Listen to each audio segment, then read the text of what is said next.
আচ্ছা, এখানে গ্রাফের রিফ্লেক্টিংটা বোঝানো হয়েছে, কখন গ্রাফটা উপরে বা নিচে যাবে বা রিফ্লেক্ট করবে।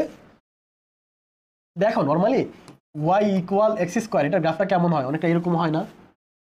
যখন y equal minus x square দেওয়া থাকবে তখন গ্রাফটা কেমন হবে, উল্টে যাবে না? এটাই এখানে বলা হয়েছে, আর কিছুই না। বা নর্মালি যদি এরকম বলো যে ওয়াই ইকুয়াল মডুলাস এক্স, এটা গ্রাফটা কেমন হবে, এটা গ্রাফটা হবে এমন।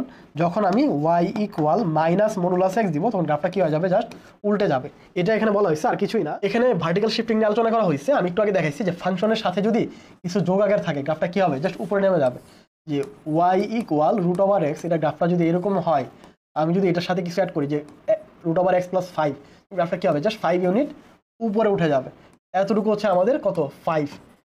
যদি ফাংশনের সাথে আমরা কিছু যোগ করি গ্রাফটা কী হয়ে যাবে, সি ইউনিট যোগ করলে সি ইউনিট উপরে যাবে, বা 5 ইউনিট যদি আমরা যোগ করি 5 ইউনিট উপরে যাবে। যদি আমরা মাইনাস করি কী হবে, নিচের দিকে 5 ইউনিট বা সি ইউনিট যাবে। এখন আমরা হরিজন্টাল শিফটিংটা দেখবো।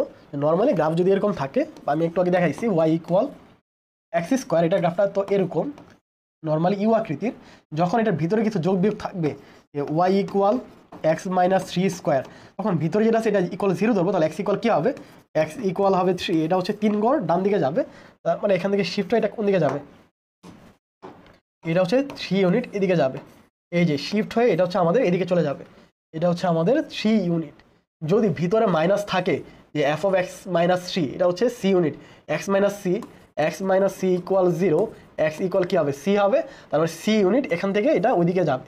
আর যদি প্লাস থাকে x plus c equal 0, x equal কী হবে, মাইনাস সি, তার মানে এটা সি ইউনিট এদিক থেকে এদিকে যাবে। এটাই, আর কিছু না।